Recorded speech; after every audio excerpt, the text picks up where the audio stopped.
Olá, meus irmãos, estamos de volta. A nossa igreja decidiu nossa diretoria decidiu que ficaremos sem cultos presenciais até o último domingo desse mês de março, então estou fazendo essa gravação aqui da mensagem para o domingo pela manhã. Temos falado acerca da questão da vida com Deus esse ano, né? E como falar em vida com Deus num ano em que as coisas estão assim, de cabeça para baixo, nós estamos parados, estamos presos nos nossos lares por ordem das autoridades. O que está acontecendo? Estamos lutando contra o coronavírus. Bom, o coronavírus tem muito a ver com aquilo que vamos falar hoje. Temos falado sobre relacionamento com Deus. E aquilo que eu sempre digo sobre relacionamento com Deus, irmãos. Relacionamento com Deus significa que há uma pessoa na outra ponta. Deus é um Deus pessoal. O Deus que a Bíblia nos revela é um Deus pessoal. Ele é uma pessoa. E para nos revelar a sua palavra, ele se fez até pessoa humana, desceu até nós. O Verbo se fez carne e habitou entre nós. Tudo para que nós tivéssemos a oportunidade de ouvir a voz de Deus, de compreender um pouco melhor qual é a vontade de Deus e qual é o seu desígnio para todo homem, toda mulher sobre a face da terra. Essa semana eu estava conversando com o irmãozinho da igreja e eu falei para ele assim: eu vou te contar o segredo da oração. E eu resolvi que vou contar para vocês também. Sabe qual é o segredo da oração? O grande segredo da oração? O segredo é o seguinte: existe uma pessoa do outro lado ouvindo a tua oração. Essa pessoa não está apenas escutando, ela está atenta, ela está ouvindo. E mais, essa pessoa te ama e essa pessoa está disposta a responder a sua oração.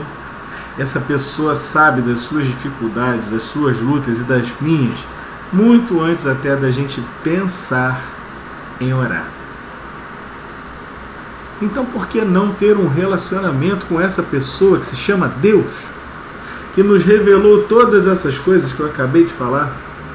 Que Ele ouve a oração, que Ele está presente, que Ele pode ser achado. Isaías capítulo 55, versículo 6, nos garante isso, que perto está o Senhor de todos aqueles que o buscam.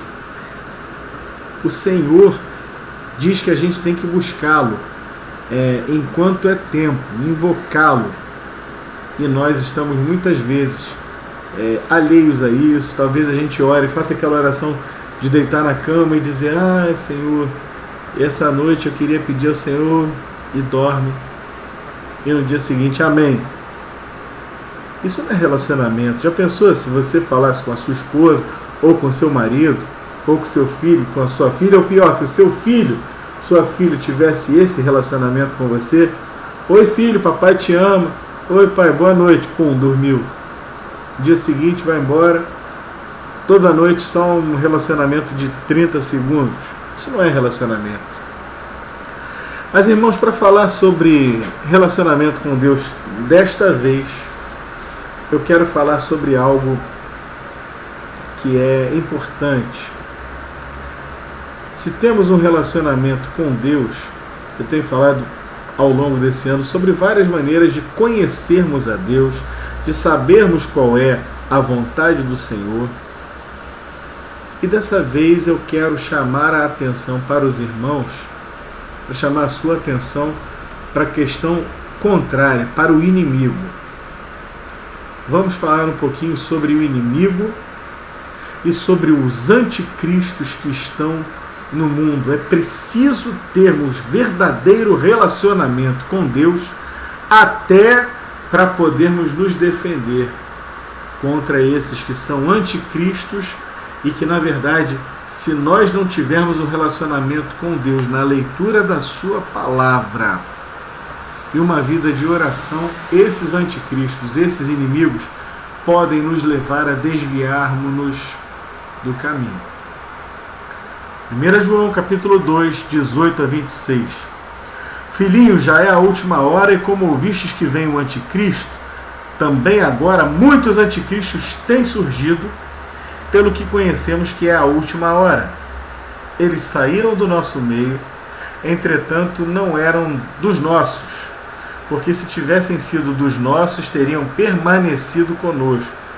Todavia eles se foram para que ficasse manifesto que nenhum deles é dos nossos. Percebeu?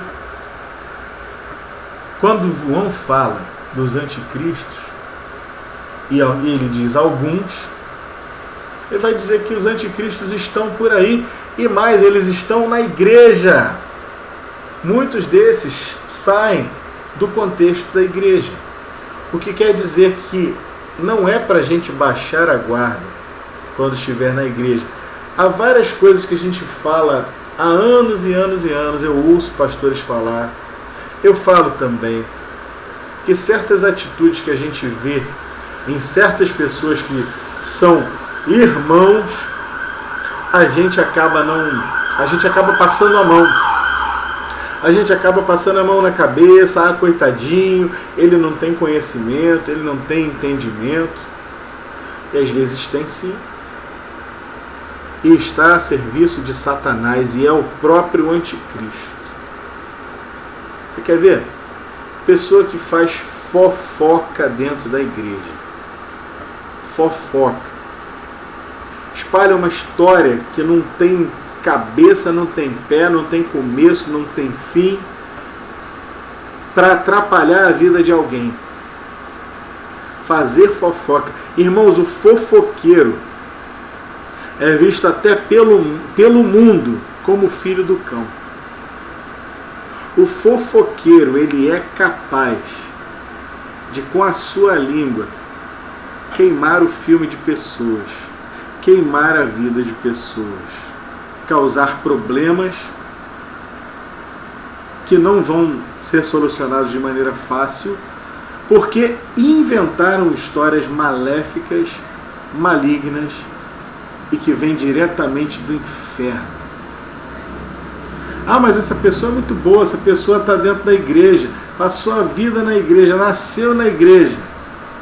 É fofoqueiro? É fofoqueira? Criou uma intriga, vive criando intriga entre os irmãos, fala mal do pastor, fala mal da liderança, fala mal do professor da EBD, não quer saber de ser repreendido pelas autoridades eclesiásticas. Muito cuidado, muito cuidado. Nós podemos estar diante de um verdadeiro anticristo, conforme esses aqui estão descritos na palavra de Deus. Verso 22. Quem é o mentiroso, senão aquele que nega que Jesus é o Cristo? Este é o anticristo, o que nega o Pai e o Filho. Todo aquele que nega o Filho, esse não tem o Pai. Aquele que confessa o Filho não tem igualmente o Pai. Perdão, aquele que confessa o Filho tem igualmente o Pai. Permaneça em vós o que ouvistes desde o princípio. Se em vós permanecer o que desde o princípio ouvistes, também permanecereis vós no Filho e no Pai. E esta é a promessa que Ele mesmo nos fez, a vida eterna. Isto que vos acabo de escrever é acerca dos que vos procuram enganar. Satanás usa seus agentes, seus asseclas, seus acólitos, que passeiam aí por dentro das igrejas, e aqui não é diferente, para fazer parecer que esses asseclas, esses acólitos são grande coisa, que são pessoas santas, puras, imaculadas, que conhecem a palavra de Deus, fazem orações muito bonitas, vão a tudo que tem na igreja, mas no fim das contas, brilham, reluzem, mas não são ouro. Na verdade, são introdutores de problemas, criadores de casos, fofoqueiros, gente que está na igreja, que está ali dentro do palácio, mas que nunca conheceu o rei. Eu vou repetir. gente que está dentro do castelo, do palácio, mas que não conhece o rei. E muitos de nós, muitas vezes nos deixamos enganar, ludibriar. É preciso estar atentos. João nos alerta sobre esses anticristos. Quem tem um relacionamento com Deus, verdadeiramente, na leitura da palavra, na vida de oração, dificilmente vai se ver enganado, porque o Senhor vai permitir que a gente consiga discernir direitinho quem é quem. É preciso discernir, é preciso ter maturidade para entender quem é do Senhor e quem não é. Maneira mais simples da gente entender isso. É preciso ter tempo, dar tempo ao tempo para conhecer as pessoas. Para conhecer alguém, a gente precisa comer 1 quilo de sal com a pessoa, ou seja, é preciso ter tempo, estar junto. Ninguém come 1 quilo de sal de uma hora para outra, mas a gente come 1 quilo de sal ao longo do tempo, ao longo de ano, conversando, conhecendo, pesando e medindo as atitudes, as palavras da pessoa.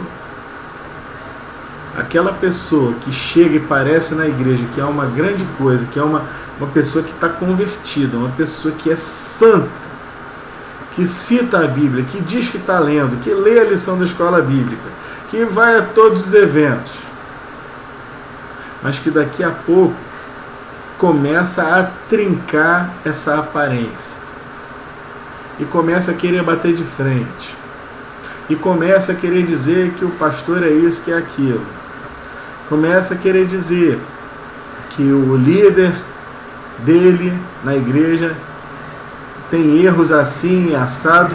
Ao invés de dizer para o líder, ao invés de dizer para o pastor, vai espalhar, entendeu? Vai fazer fofoca, vai criar caso. Outros vão inventar histórias mentirosas. Tem gente na igreja que inventa histórias mentirosas, que ferem, que machucam, que causam problemas e dor por causa de mentiras. E quem é mentiroso? Satanás. Mentiroso desde o princípio e pai da mentira, conforme ensinado pelo Senhor Jesus. 2 Pedro, capítulo 2, vai falar também de falsos mestres, desses hipócritas, desses falsos, desses que aparentemente são grandes coisas dentro da igreja, e é preciso, se a Bíblia está nos alertando contra essas pessoas, Pedro está alertando. Pedro andou com o Senhor Jesus, era um discípulo dos mais próximos. O Senhor Jesus andava com 3 discípulos mais próximos dentre os seus 12. Ele tinha Pedro, Tiago e João. Acabamos de ler João e agora estamos lendo o próprio Pedro. Então é para a gente ficar alerta. O que Pedro, que também andou com o Senhor, diz aqui em 2 Pedro 2, do 10 em diante, do 9 em diante? É porque o Senhor sabe livrar da aprovação os piedosos e reservar sob castigo os injustos para o dia de juízo, especialmente aqueles que, seguindo a carne, andam em imundas paixões e menosprezam qualquer governo. Qualquer governo significa qualquer autoridade. O cara menospreza o pai e a mãe, que são autoridades sobre a vida dele. É um alerta. É um alerta. Pessoa que menospreza o professor, a professora, é um alerta. Menospreza os irmãos da igreja que têm autoridade, o pastor, os diáconos, em algumas igrejas, os presbíteros. Desprezam até o professor da IBD, porque querem saber mais, querem ser mais, querem aparentar uma santidade que na verdade não existe, é só uma capa de fingimento. Atrevidos, versículo 10 ainda, arrogantes, não temem difamar autoridades superiores. Olha o que diz o versículo 12. Esses, todavia, como brutos irracionais, naturalmente feitos para presa e destruição, falando mal daquilo em que são ignorantes, na sua destruição também hão de ser destruídos. recebendo injustiça por salário da injustiça que praticam. Quem é que vai pagar? Deus. Considerando como prazer a sua luxúria carnal em pleno dia, quais nódoas e deformidades eles se regalam nas suas próprias mistificações, enquanto banqueteiam junto convosco, conosco. Essa gente está dentro da igreja.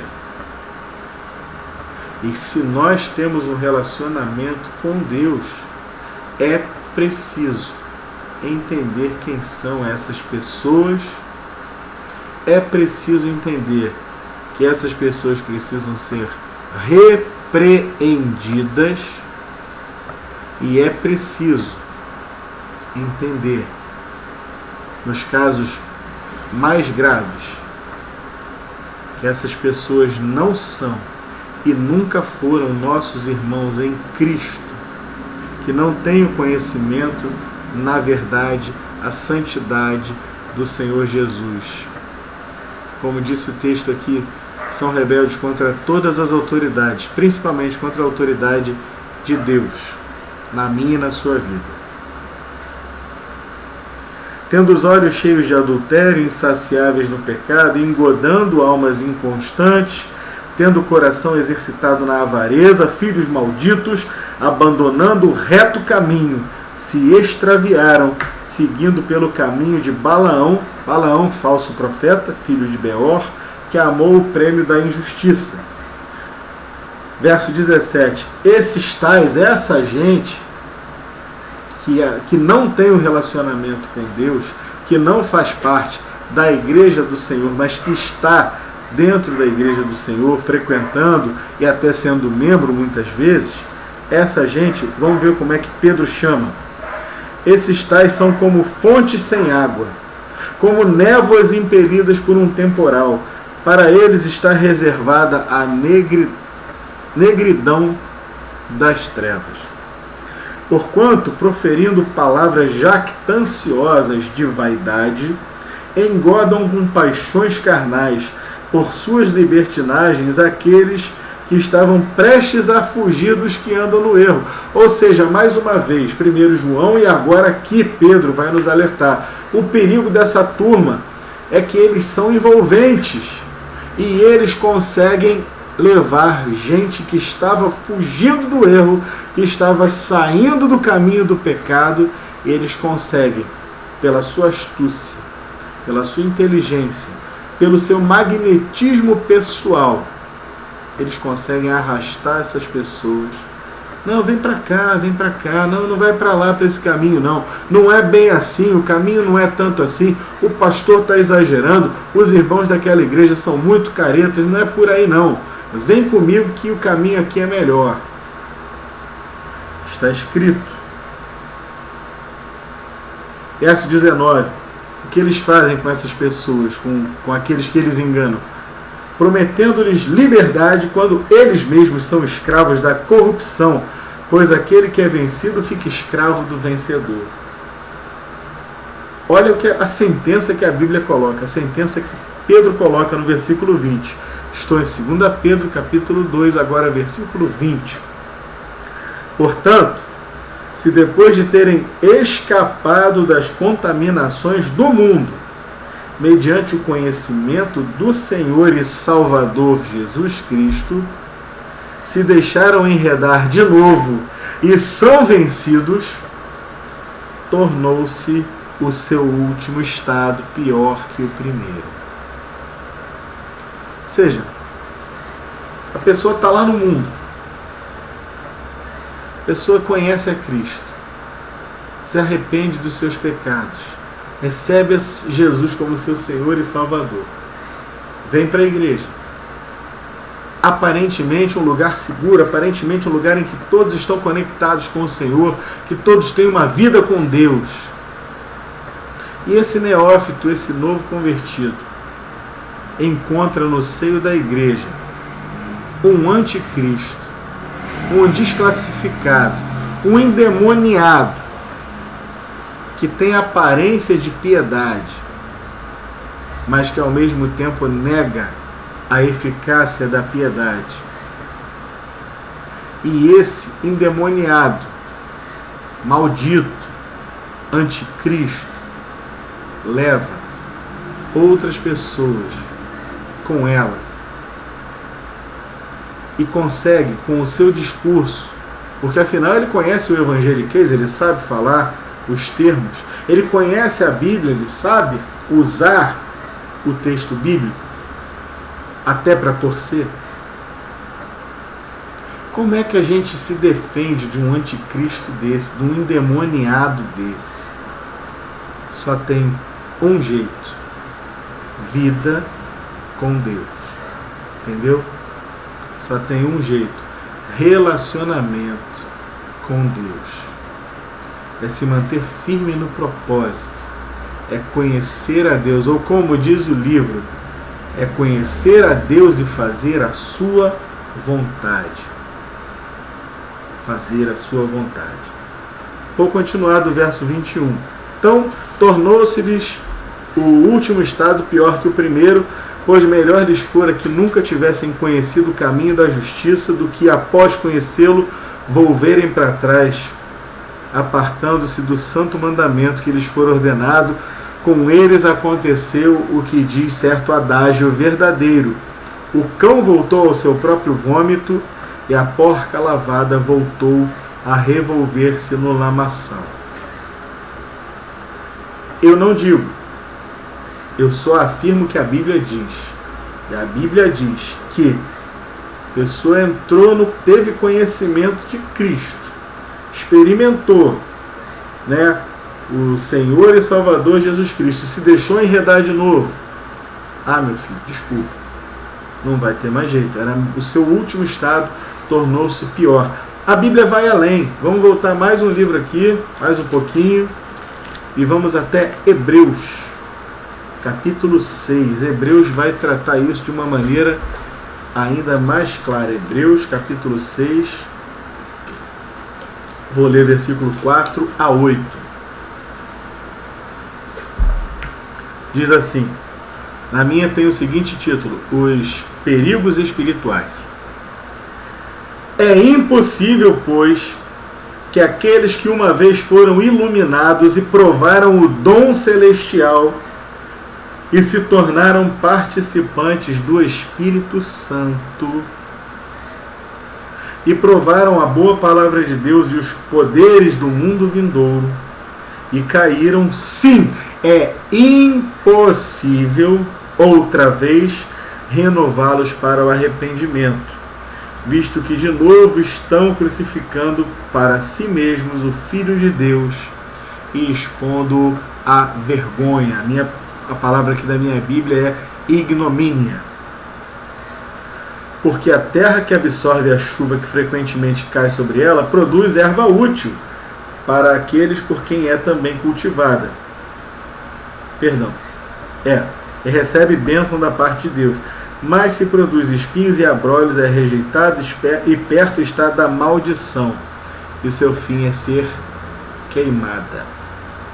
A pessoa que apostata da fé, a pessoa que está aqui na presença do povo de Deus, que aparentemente se alegra com as coisas de Deus, que finge ser do Senhor, já está condenado. Já está condenado e não há nada que a gente possa fazer.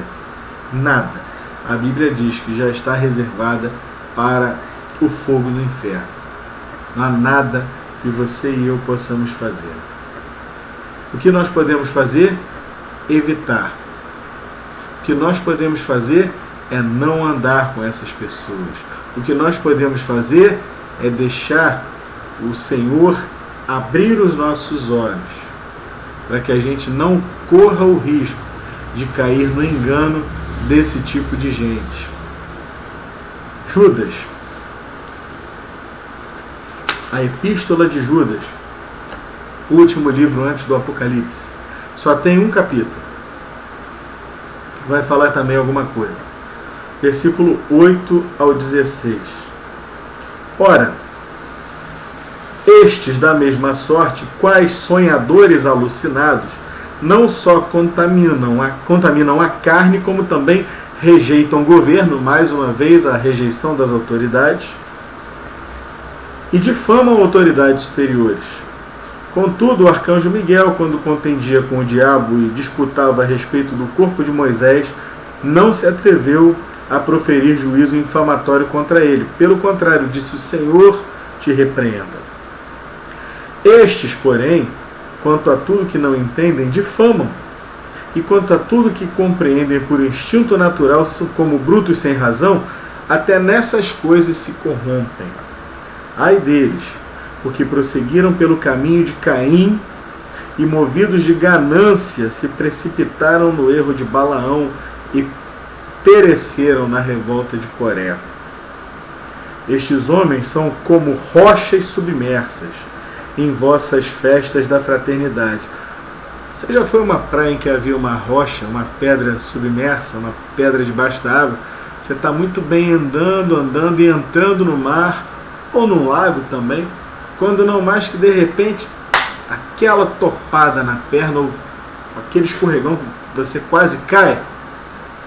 Uma pedra submersa é um perigo e vai fazer você cair. Essas pessoas são descritas pela palavra de Deus como pedras submersas. Onde? Nas festas da igreja. A igreja primitiva, ela se reunia aos domingos e fazia as celebrações, as festas do amor ágape. É disso aqui que Judas está falando. Está falando que ali no seio da igreja tinha esse tipo de gente que era um perigo. Verso 12: esses homens são como rochas submersas em vossas festas da fraternidade, banqueteando-se juntos sem qualquer recato, pastores que a si mesmos se apacentam, não admitem palavra de pastor algum sobre a vida deles ou delas, não admitem ser contraditos ou contraditados por pastor, por professor de escola bíblica, nem pelo pai, pela mãe, por ninguém. Eles são os donos da verdade, quando na verdade eles são seguidores da mentira e da rebeldia de Satanás. Pastores que a si mesmos se apacentam, nuvens sem água, impelidas pelos ventos, árvores em plena estação dos frutos destes desprovidos. Ou seja, se estão dentro da igreja, eram para estar dando frutos. Como que foi que o Senhor Jesus falou? Eu vos enviei para que deis frutos. Aliás, muito fruto. Estão dentro da igreja? Estão dando fruto de forma alguma. Em plena estação dos frutos, estão desprovidos. Duplamente mortas, desarraigadas. Esses homens, eles são ainda, versículo 13, comparados a ondas bravias do mar, que espumam as suas próprias sujidades, estrelas errantes, para as quais tem sido guardada a negridão, mais uma vez a Bíblia fala, para as quais tem sido guardada a negridão das trevas para sempre. Quanto a estes foi que também profetizou Enoque, o sétimo depois de Adão, dizendo: eis que veio o Senhor entre as santas miríades para exercer juízo contra todos e para fazer convictos todos os ímpios, acerca de todas as obras ímpias que impiamente praticaram, e acerca de todas as palavras insolentes que ímpios pecadores proferiram contra ele, o Senhor. Ora, tais são, agora a gente vai entrar nas características dessa turma que aparentemente é de Jesus, mas que no fim das contas, já falei algumas, já falei que eles são fofoqueiros, já falei que eles são insolentes contra as autoridades superiores, e a Bíblia vai dizer aqui em Judas, versículo 16, eles são murmuradores. Sabe aquela pessoa que tudo reclama? Ah, esse culto está demorando muito. Ah, eu não gosto dessa música. Hoje o culto não foi para mim, porque essas músicas que tocou eu não gosto. Ah, eu não gosto de cântico. Ah, eu não gosto de hino. Ah, eu não gosto desse pastor. Eu acho que esse pastor devia fazer um outro curso porque ele é muito ruim. Ah, esse diácono falou não sei o que. Ah, eu não gosto de ministração. Ah, a escola bíblica é chata. Ah, a revista da escola não tem nada de bom. Tudo não presta, nada presta para essa pessoa, para tudo murmura. São murmuradores. São descontentes. Olha, eu gosto dessa igreja e tal, mas tem umas coisas aqui que me irritam tremendamente. Por exemplo, por que o culto é depois da escola bíblica? Por que não pode fazer primeiro o culto e depois da escola bíblica? Aí começa a criar um zum na igreja. Ah, por que a cantina, olha, a igreja é legal e tal, mas a cantina, sei lá, a cantina só quer saber de servir cachorro quente, eu preferia pizza. Por que não tem pizza? É mesmo. Vamos fazer um movimento da pizza na igreja, vamos falar com o pastor, vamos falar com não sei quem. Isso é falta do que fazer. Descontente, gente encrenqueira, mimimi. Aqui não. Entenda, a palavra de Deus nos ensina sobre essa turma. São murmuradores, são descontentes, andando segundo as suas paixões. Suas paixões, sabe o que significa? Os seus desejos. Que nem a história do cachorro quente que eu falei aqui agora. Ah, eu preferia pizza, mas só tem cachorro quente. Vai ficar atazanando ali, ó. Tem que ter pizza, tem que ter pizza, tem que ter pizza, tem que ter pizza. Porque ele quer comer pizza. Aí amanhã depois bota pizza também, ou alterna. Aí ele vai inventar, poxa, mas essa pizza não tá legal. Porque não tem salame, ou porque não tem azeitona, ou porque a azeitona que vem na pizza tem caroço. Entendeu? Tem que ser tudo de acordo com a vontade deles. Igreja, tudo na igreja tem que ser feito de acordo com a vontade de uma pessoa só, que é Deus. E cada um de nós é conclamado pela Bíblia a amar os irmãos como a nós mesmos, ao próximo como a nós mesmos, mas principalmente aqui aos domésticos da fé. Nós temos que mostrar amor. A epístola de 1 João vai dizer que quem não ama seu irmão não ama Deus. Diz que ama a Deus, mas não ama. Porque para amar a Deus você precisa amar o seu irmão, a quem você vê. E então você pode efetivamente amar a Deus, a quem você não vê. Andando segundo as suas paixões.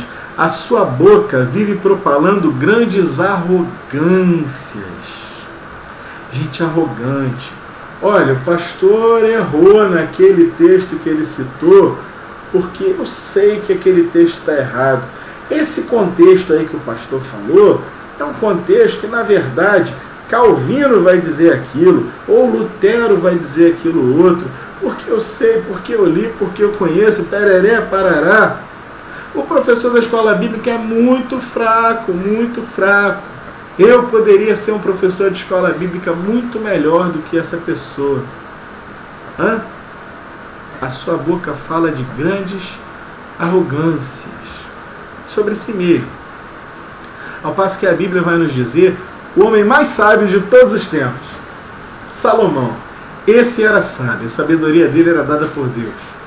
Ele vai dizer o seguinte, olha, não seja a tua própria boca que te elogie, mas deixa que outros façam o trabalho de te elogiar. Se a pessoa está se elogiando a si mesma, que lucro ela tem nisso, né? Ela precisa ser vista, ela está pensando nos outros, está pensando no bem da comunidade, está pensando no bem da igreja? Não, está pensando em aparecer no seu próprio bem. São aduladores dos outros por motivos interesseiros. Tem gente assim na igreja. Gente que adula. Gente que fica colocando os outros num pedestal. Ah, eu amo a irmã fulana. O irmão Beltrano é um irmão maravilhoso. Por quê? Porque ama de verdade? Porque aquele irmão, aquela irmã, aquela pessoa tem alguma coisa a oferecer. Se você sabe que se você está andando com aquela pessoa que é popular, você vai ficar popular também. Então você vai puxar, né, a brasa para a sua sardinha. Você elogia o outro para, na verdade, você colar no outro. Ah, mas porque eu amo o pessoal do grupo de louvor. Por quê? Porque quer entrar no grupo de louvor. Poxa, mas você toca? Não, não toco nada não, mas eu canto. Às vezes nem canta, mas quer entrar no grupo de louvor porque quer, de novo, mais uma vez, quer aparecer. Está vivendo de acordo com as suas próprias paixões. Irmãos, é uma palavra dura, mas aqueles que são do Senhor vão ouvir. Aqueles que são do Senhor e têm discernimento vão entender. E a minha expectativa é que aqueles que porventura ainda não tenham um conhecimento profundo da palavra de Deus comecem a buscar, comecem a orar, comecem a buscar com seriedade ao Senhor, porque nesse tempo a nossa nação está brigando, o mundo na verdade, não é só o Brasil, o mundo está lutando e brigando contra um inimigo invisível. O nome dele é coronavírus. O coronavírus ele é invisível, não pode ser visto pelos nossos olhos, mas nós podemos ver o que ele faz. Nós podemos ver a sua obra. E a sua obra é terrível e muitas vezes ela leva à morte. Se nós não tivermos cuidado com Satanás, que também é o nosso inimigo invisível no mundo espiritual, e com aqueles anticristos mandados por ele para causar dano na igreja, nós precisamos entender como enxergar esses anticristos, porque a obra de Satanás ela aparece também. Onde é que a obra vai aparecer? A obra do coronavírus vai aparecer numa febre, vai aparecer em problemas digestivos que ele causa também, descobri isso lendo, vai aparecer em tosse, pigarro, um resfriado, uma gripe muito forte, perda de olfato, perda de paladar. Essa é a obra do coronavírus. A obra dos anticristos, dos filhos de Satanás que se infiltram na igreja. A obra deles aparece por meio de fofoca. A obra deles aparece por meio de murmuração. E a murmuração que eles começam, muitas vezes muita gente dá ouvido e começa a murmurar junto. É mesmo, eu também acho. É isso mesmo, eu também queria. É isso mesmo, está errado. É isso mesmo. Para com isso. Seja um crente maduro no Senhor. Eles começam a fazer essa obra, eles começam a falar coisas arrogantes, eles começam a adular os outros, e tudo isso vai aparecendo. E é preciso, assim como nós estamos nos isolando do coronavírus, é preciso ter discernimento para também nos afastarmos destes. Que Deus te abençoe. Nós tenhamos um domingo de bênção na presença de Deus. Senhor, eu peço que o Senhor dê entendimento e sabedoria ao teu povo, para que nós possamos evitar esses anticristos. Em nome do Senhor Jesus nós oramos. Amém.